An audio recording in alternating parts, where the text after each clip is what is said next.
मैले त voter card बनाइसकेँ, अब तपाईहरुले पनि बनाउनु होला र आफ्नो अधिकारलाई राम्रोसँग सदुपयोग गर्नु होला।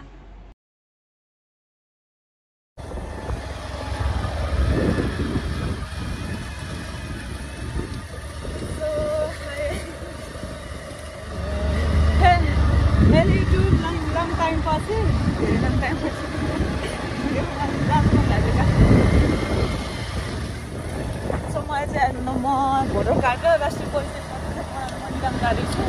अनि यहाँ दाइरोमा पुर्याउन लाग्नु भएको छ। यो चाहिँ भाइरल छ अरे रुनिगाङको।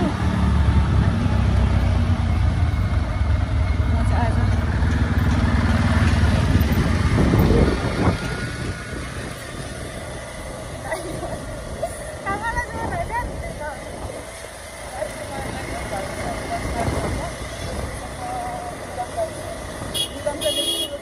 वाला छ।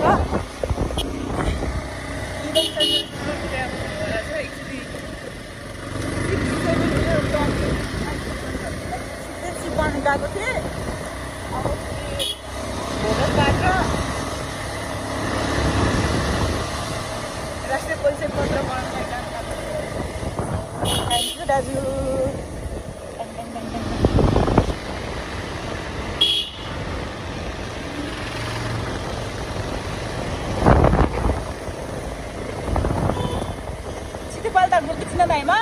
गाउँपालिका त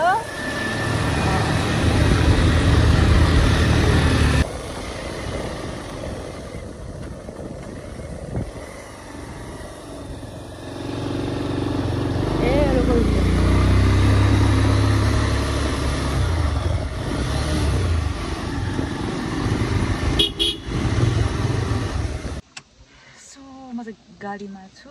अनि अब चाहिँ मेरो स्लो ट्राभल हुनेवाला छ। थाहा छैन, लाइक 4 and 5 year ब्याक चाहिँ म लिबाङ एकचोटि गएको थिएँ बाबासँग सिटिजनसिप बनाउन।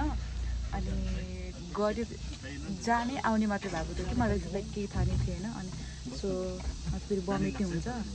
अनि त्यही भएर चाहिँ फेरि मैले केही नै हेरेन ठाउँहरू पनि। सो आज पनि म त्यही हो, बमिट हुन्छ। अनि त्यही भएर फेरि त्यो बमिट हुन्छ नि त, फेरि त्यही सुतेरै जान्छु, थाहै हुँदैन मलाई नि। सो आज चाहिँ कहाँनिर जानुपर्छ थाहै छैन मलाई बनाउनु पनि। अन्त दाइ हुनुहुन्थ्यो, उहाँहरू पनि बिजी हुनुहुन्छ अरे। सो सोध्दै जाँदै स्लो ट्राभल गर्दै जान्छु। राष्ट्रिय परिचय पत्र र भोटर कार्ड बनाउनको लागि चाहिँ म लिबाङ जाँदैछु। बसमा छु। स्किनको ट्यान भएको मेरो लिएको छैन। सनस्क्रिन विराटनगरदेखि ल्याउने बिर्सेँ। अनि यहाँ फेरि पाउँदैन त्यस्तो सनस्क्रिनहरू। सो म सनस्क्रिन युज गरेको छैन। एन्ड मेरो स्किन फेरि घाममा निस्किने बित्तिकै यस्तो लाइक बर्न भइदिन्छ कि घामले। So you can see it's like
so यो नतुन कार्यालय रहेछ, मालपोत कार्यालय होइन। त्यसपछि म अब राष्ट्रिय परिचय पत्र भोटर कार्ड बनाउनको लागि जानु लागेको छु। अनि सो अब टाइम लाग्छ होला, सोध्दै गएको पारी छ भन्छ त्यही म त्यहाँ जान्छु अब। सो मैले चाहिँ राष्ट्रिय परिचय पत्र बनाएँ, तर यो आउनुको लागि 1 इयर लाग्छ अरे, 1 इयर। एन्ड त्यसको कागमा राखिरहेको। त्यसपछि अब भोटर कार्ड गर्नुको चाहिँ जानु लाग्छु। कमिसन कहाँ पो कुन पो भन्दै कमिसन, त्यस लागि भोटर कार्ड लगाइदियो। अनि कमिसन कहाँ जानुपर्छ, खै कहाँ जानुपर्ने हो। भोटर कार्ड बनाउनु जानु लागेको छु, भोट हाल्नु पऱ्यो नि त। कति चाँडै काम पऱ्यो यसले। मेरो गाउँमा आउँछ अरे, मेरो मतदाता केन्द्रमा अरे, तर नि आएन भने पनि यसरी नै काम गर्छ अरे। सो मलाई यो नहराउने भन्नुभएको छ। अनि अब हराउनु भएन नि त होइन। सो आजको मेरो काम सक्यो, bye bye. So once more hi, मैले चाहिँ voter card and citizenship ID, like not citizenship, oh my god what's happening. Okay ल, voter card and national ID card बनाउनु गएको थिएँ, राष्ट्रिय परिचय पत्र लिबाङ गएको थिएँ। अनि त्यसपछि मैले बनाएर पनि लिएँ होइन। सो मेन चाहिँ मेरो चाहिँ भोटर कार्ड नि बनेको थिएन कि अब। तर चाहिँ अब यो चाहिँ कस्तो जेनजीको आन्दोलन लास्टै अलिकति धेरै चेन्जेसहरू लिएको छ नि त होइन। अनि कुनै कुरामा चाहिँ ड्रब्याक नै छ, लाइक अब हाम्रो मेन सोर्स अफ इकोनोमिक भनेको चाहिँ अब टुरिज्म हो। टुरिज्मको अलिकति ब्याक भयो, इकोनोमिक अलिकति ब्याक भयो होला, ओके त्यो मानिदियो। तर पनि केही चेन्जेस लिएको छ नि त। यो धेरै थाकिसकेको थियो नि त मान्छेहरू, लाइक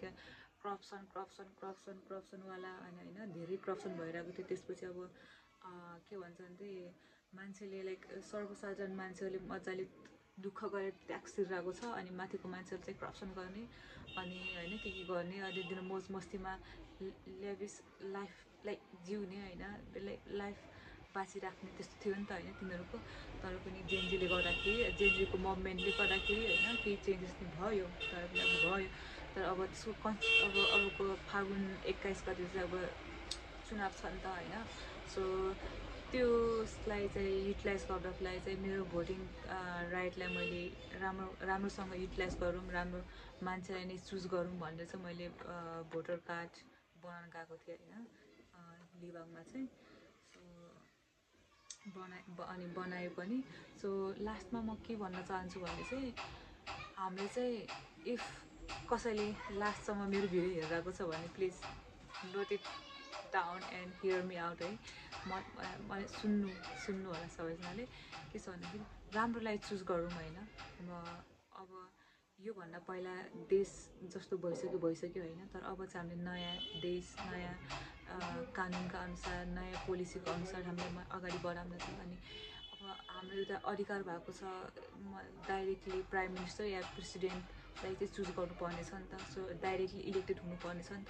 त्यो भनेको अब हाम्रो राइट हो नि त होइन। अब हामीले चाहिँ कस्तो चुज गर्छौँ त होइन, त्यो हाम्रोमा डिपेन्ड पर्छ नि त। सो अब हामीले चाहिँ अब त्यो हामीले भोटिङ राइट पाएको छौँ। अब हाम्रो लिडर चाहिँ हामीले कसलाई बनाउने भनेर। सो यो राइटलाई चाहिँ कसैले पनि वेस्ट नगरिदिनु होला। राम्रो सबैलाई यदि राम्रो अनुहार, राम्रो देशको नयाँ अनुहार हेर्न मन छ भने चाहिँ राम्रो मान्छेलाई नै भोट गर्नु होला। अनि सो म पनि लाइक दसैँ तिहारको बिदा छुट्टीमा चाहिँ म पनि गाउँ आएको छु नि त घरतिर। सो गाउँमा हेर्छु युवा जनशक्ति छँदै छैनन् होइन। सब सानो बच्चा बच्ची एन्ड बुढाबुढी, बाबा आमा, हजुरबुवा हजुरआमा त्यस्तै नै हुनुहुन्छ होइन। सबैजना धेरै बिर्सिनु भएको छ। अनि अब गाउने कस्तो शून्यता लाग्ने कि त्यस्तो छ होइन। अनि त्यस्तो भइरहेको छ। सो हामीले चाहिँ हाम्रो यो भोटिङ राइट अधिकारलाई चाहिँ राम्रोसँग प्रोपरली युटिलाइज गरेर सदुपयोग गरेर चाहिँ हामीले हाम्रो देशलाई राम्रो गर्न सक्छौँ।